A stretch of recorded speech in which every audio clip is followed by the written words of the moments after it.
तो बच्चों हमने लास्ट वीडियो में पढ़ा था कि पार्ट्स ऑफ स्पीच क्या होते हैं, and our today's topic is parts of a sentence and definition of a sentence, यानी वाक्य की क्या परिभाषा होती है और वाक्य के कितने भाग होते हैं। ठीक है, हिंदी और इंग्लिश दोनों में पढ़ेंगे ताकि आपको इजीली अच्छे से समझ में आ सके। तो आज हम जानेंगे बच्चों what is a sentence, sentence क्या होता है, and what are the parts of a sentence, sentence के भाग कौन कौन से होते हैं। तो चलिए हम शुरू करते हैं। डेफिनेशन देखिए यानी परिभाषा देखिए। A group of words that has a complete meaning और sense is called a sentence, यानी शब्दों का वह समूह जिसका एक पर्टिकुलर अर्थ निकलता हो, शब्दों का वह समूह जिसका एक पर्टिकुलर अर्थ निकलता हो, उसे क्या कहा जाता है, उसे कहा जाता है वाक्य, यानी इंग्लिश में उसे कहेंगे अपन सेंटेंस। तो you can easily learn the definition कैसे। A group of words that has a complete meaning और sense is called a sentence, शब्दों का वह समूह जिसका एक पर्टिकुलर अर्थ या मीनिंग निकलता उसे हम कहते हैं सेंटेंस। एग्जाम्पल से देखिए, राहुल प्लेज फुटबॉल, राहुल क्या खेलता है, फुटबॉल खेलता है। तो राहुल क्या हो गया बच्चों, यहाँ पे हमारा सब्जेक्ट हो गया, प्लेज क्या हो गई, वर्ब हो गई, एंड फुटबॉल क्या हो गया, ऑब्जेक्ट हो गया। तो जो भी एक सेंटेंस होता है बच्चों, वाक्य जो होता है उसका पैटर्न क्या होता है, SVO, यानी subject plus verb plus object. Clear. Second example देखिए, Shubham goes to school, Shubham school जाता है, तो शुभम क्या हो गया, सब्जेक्ट। ओके, गोज क्या हो गई, वर्ब, स्कूल क्या हो गया, ऑब्जेक्ट। ठीक है, तो इस तरीके से हमारे ये क्या हो गया, सेंटेंस हो गया। मीन्स पर्टिकुलर हमें ग्रुप ऑफ वर्ड्स चाहिए होते हैं जिसके थ्रू एक पर्टिकुलर मीनिंग निकलता है, उससे हम क्या कहते हैं, सेंटेंस कहते हैं। तो चलिए एक बार इसके पार्ट्स देख लेते हैं।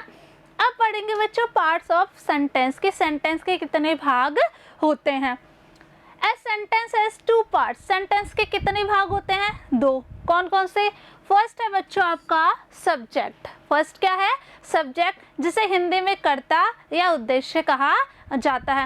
एंड सेकंड आपका प्रेडिकेट, जिसे हिंदी में क्या कहा जाता है, विधेय। अब हम जान लेते हैं कि what is a subject and what is a predicate.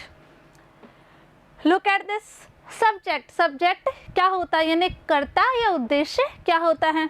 The person और thing we speak about is called a subject, यानी हम सेंटेंस में जिस भी व्यक्ति या जिस भी चीज़ के बारे में बात करते हैं उसे क्या कहा जाता है, सब्जेक्ट कहा जाता है। हम इसको एक एग्जाम्पल से समझने की कोशिश करते हैं। एग्जाम्पल देखिए, टीना कुक्स फूड, टीना खाना बनाती है। तो यहाँ पे खाना कौन बनाता है, किसके बारे में बात हो रही है, बात हो रही है यहाँ पे टीना के बारे में। तो टीना क्या हो गई बच्चों, यहाँ पे सब्जेक्ट हो गया। क्लियर। यानी आपको इस तरीके से याद करना है कि जो सेंटेंस होता है, वाक्य होता है, उसमें जिस व्यक्ति या वस्तु के बारे में बात हो रही होती है उसको किस में इंक्लूड करते हैं, उसको इंक्लूड करते हैं हम सब्जेक्ट में। आई होप आपको समझ में आ रहा होगा। सेकंड देखते हैं बच्चों अपन predicate. What we said about the subject is called predicate. हम कर्ता या सब्जेक्ट के बारे में जो भी बात करते हैं उसको क्या कहा जाता है, प्रेडिकेट कहा जाता है। एग्जाम्पल देखिए, आरव इज स्लीपिंग, आरव सो रहा है। तो आप इसको क्या से करेंगे, क्वेश्चन आपका क्या रहेगा, कैसे कि आरव क्या कर रहा है, वो सो रहा है। तो इज स्लीपिंग आपका क्या हो जाएगा, प्रेडिकेट हो जाएगा।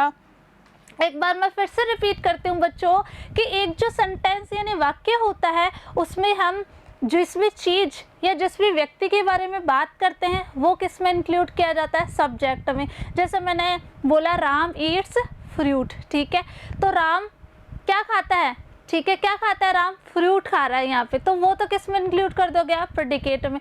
और फ्रूट कौन खा रहा है, वो कौन खा रहा है, राम खा रहा है, तो राम किस में आ जाएगा, सब्जेक्ट में आ जाएगा। आई होप आपको समझ में आ रहा होगा। कुछ एग्जाम्पल्स आपके लिए हैं, एक बार मैं समझा देती हूँ। Reena is going to school, यहाँ पे बात कर रहे हैं हम रीना की, तो रीना कहाँ जा रही है बच्चों, स्कूल जा रही है। अब हम इसको कौन से शुरू करेंगे, यानी कौन से हमारा प्रश्न रहेगा, who is going to school, school कौन जा रहा है, रीना स्कूल जा रही है, तो रीना किस में आ जाएगी बच्चों, रीना हो जाएगा आपका सब्जेक्ट। समझ गए। इज गोइंग टू स्कूल आपका हो जाएगा प्रेडिकेट। यहाँ पे इसको अपन अंडरलाइन कर लेते हैं। इस तरीके से आपको सब्जेक्ट और प्रेडिकेट आइडेंटिफाई करने हैं और ये आपको अपनी कॉपी में करने हैं। आपको फाइंड आउट करना है कि सब्जेक्ट कौन सा और प्रेडिकेट कौन सा है। आई होप आपको अच्छे से समझ में आ गया होगा। तो आपको ये अपनी कॉपी में करने हैं और पूरे अच्छे से समझ के करना है कि what is a subject and what is a predicate. Okay, मिलते हैं नेक्स्ट वीडियो में, तब तक पढ़ते रहिए, आगे बढ़ते रहिए। Thank you.